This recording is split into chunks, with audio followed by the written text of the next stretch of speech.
Tonight I'm making beef Koobideh with basmati rice, Mast, naan, and a Shirazi salad to top it all off. And for those of you who do not know what I just said, let me explain. Koobideh is a ground meat mixture. You can use any kind of ground meat that you'd like. I'm using beef today. And basically you season it with tomato, onion, and a bunch of other spices. Once you have all the seasonings of the mixture incorporated really well, that's when you would skewer it and grill it. We are going to actually do it in the oven. For me, the very best sauce I ever want with Persian food is Mast, and that is a similar to tzatziki. It's very herbaceous. It has cucumbers finely cut inside of it and made with a really good quality Greek yogurt. The Shirazi salad is so delicious. It's basically onions, cucumbers, tomatoes, and you put up some sumac in it and mint and lime juice and olive oil, and it's just so delicious and a perfect like crunch for this whole meal to kind of come together. Anyway, we got to get going. So I'm going to go ahead and light my candle in the kitchen, get the mood right in here, and get this mixture started and the basmati going. I am using a rice cooker for this to just steam the basmati rice. I don't know a single Persian person who does not use a rice cooker almost on a daily basis. We get these large bags at Costco, and I've actually been meaning to get a big container to store it better, but it's okay. You don't want to overwhelm the pot, so make sure that you don't overdo it with how much basmati rice you're putting in here. This one makes the perfect amount for 2 people. For basmati rice, you want to wash it really well until the water is clear, and then add 2 cups of water per cup of rice.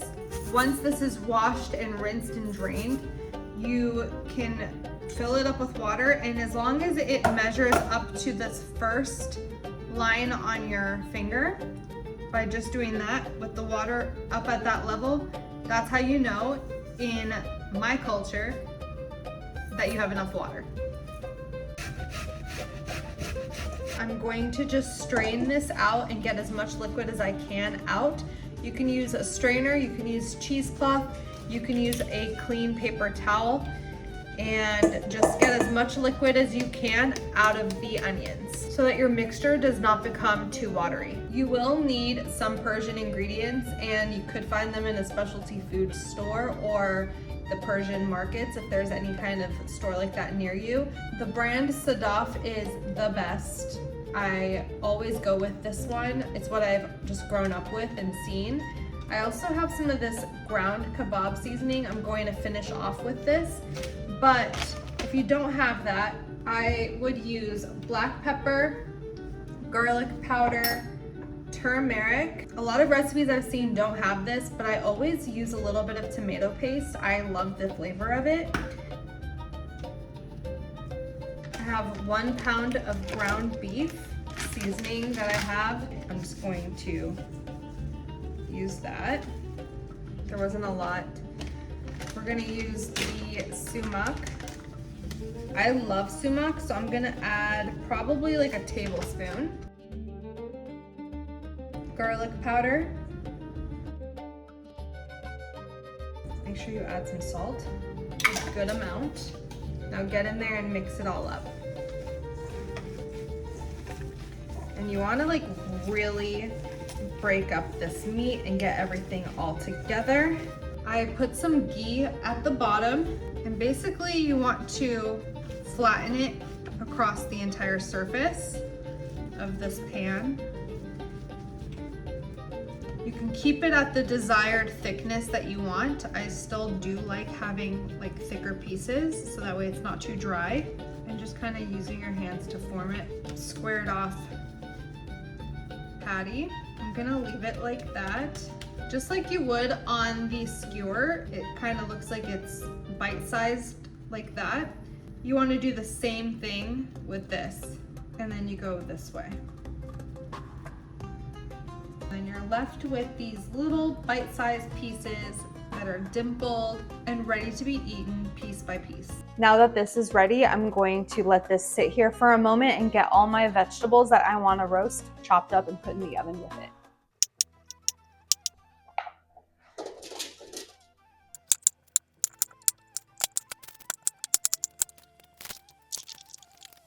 So I added the water, and now we're just steeping it, and it turns this beautiful, bright marigold yellow color, and we just let it sit and continue steeping. I just put the Koobideh in there. It's not going to take long. It's on the top shelf of the broiler. Should be about 8 minutes. I'm just checking on my rice. As you can see, it practically doubled, tripled in portion, and all the rice is beautifully individually puffed up. I'm just going to let this sit here. I'm going to add the saffron to it. You don't want to waste what is in here after you pour it. My advice is to take some of the rice, pop it in there, mix it around, and get every bit that you can. Saffron is very expensive, and you don't want to miss out on any little bits of it.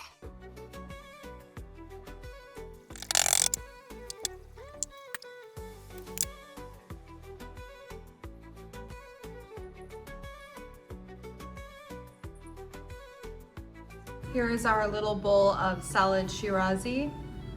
You can cut these pieces as big or as small as you like. I kind of like having a little bit more to bite on, so I kept mine in half moon shapes.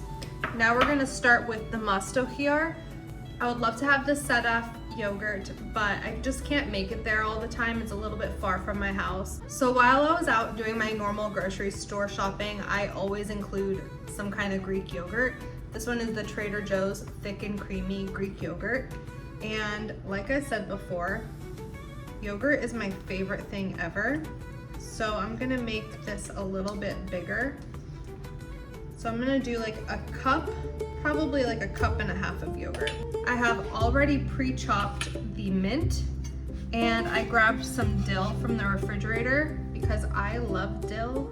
And normally I don't think anyone adds dill to Mast here, but you gotta make it your own.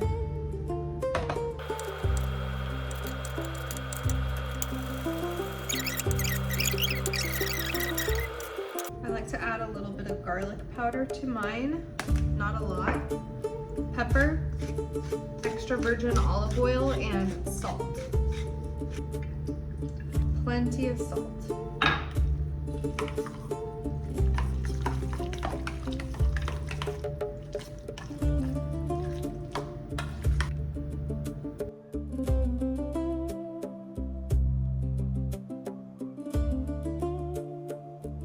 Here's the final plate up of our Koobideh kebabs done in the oven with basmati rice, topped with saffron. We have a Shirazi salad that has the tangy sumac in it.